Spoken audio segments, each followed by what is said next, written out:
പൃഥ്വിരാജും പ്രിയ ആനന്ദും കേന്ദ്ര കഥാപാത്രങ്ങളെ അവതരിപ്പിക്കുന്ന എസ്രയുടെ വിശേഷങ്ങളുമായി ചിത്രവിശേഷം വീണ്ടും.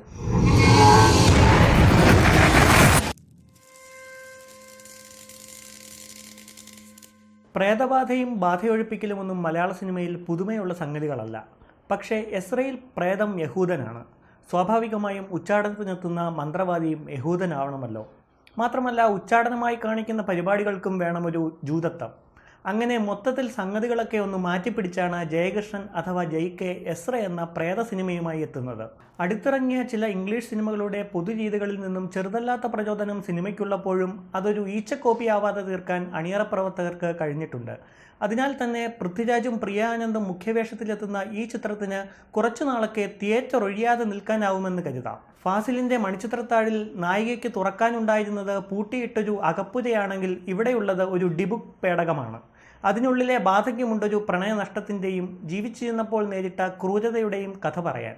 ബാധയുടെ ഊരും പേരും പിന്നത് നേരിട്ട ദുരന്തവുമൊക്കെ കണ്ടെത്തി അതിനെ പറഞ്ഞുവിടുകയെന്ന ദൗത്യമാണ് നായകനും ഉച്ചാടനത്തിന് കൂടെ കൂടുന്ന പുരോഹിതനും ഒപ്പം സഹായത്തിനെത്തുന്ന മറ്റുള്ളവർക്കുമുള്ളത്. അതെത്രത്തോളം കടുക്കുമെന്നതാണ് പ്രേക്ഷകരെ ത്രസിപ്പിക്കുന്ന എസ്രയുടെ അവസാനം. യഥാർത്ഥത്തിൽ നടക്കുമെന്ന് സാധാരണഗതിയിൽ ആളുകൾ വിശ്വസിക്കാത്ത സംഭവങ്ങളെ വിശ്വസനീയമായി തിരശ്ശീലയിൽ കാണിക്കുക എന്ന വെല്ലുവിളി ഏറ്റെടുത്ത് ഭംഗിയായി ചെയ്യാൻ സംവിധായകനായി. അതിനു വേണ്ടുന്ന സഹായമൊക്കെ സാങ്കേതിക വിഭാഗവും മനസ്സറിഞ്ഞ് ചെയ്തിട്ടുണ്ട്.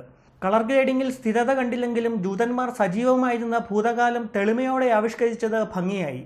പേടിപ്പടമെന്നാണ് പരസ്യമെങ്കിലും കാണികളെ ഭയപ്പെടുത്തുക സംവിധായകനൊരു മുഖ്യ ലക്ഷ്യമായിരുന്നില്ല എന്നനുമാനിക്കുന്നു. അങ്ങനെ അല്ലെങ്കിൽ കൂടുതൽ മെച്ചപ്പെട്ട പ്രകടനം പിന്നണിയിൽ ഉണ്ടാവേണ്ടിയിരുന്നു. അഭിനേതാക്കളിൽ എന്തെങ്കിലും സാധ്യതയുള്ളത് നായകസ്ഥാനത്തുള്ള പൃഥ്വിരാജിനും പിന്നൊരു പരിധിവരെ പ്രിയ ആനന്ദിനുമാണ്.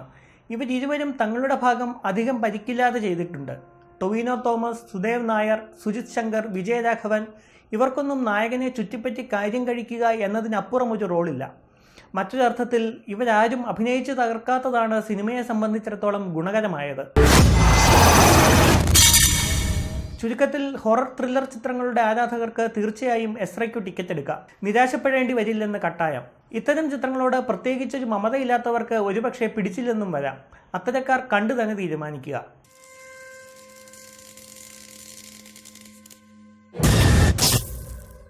ചിത്രവിശേഷത്തെക്കുറിച്ചുള്ള നിങ്ങളുടെ അഭിപ്രായങ്ങളും നിർദ്ദേശങ്ങളും ചുവടെ കമൻറ്റായി കുറിക്കുക. മറ്റൊരു പുതിയ ചിത്രത്തിൻ്റെ വിശേഷങ്ങളുമായി വീണ്ടും എത്താം.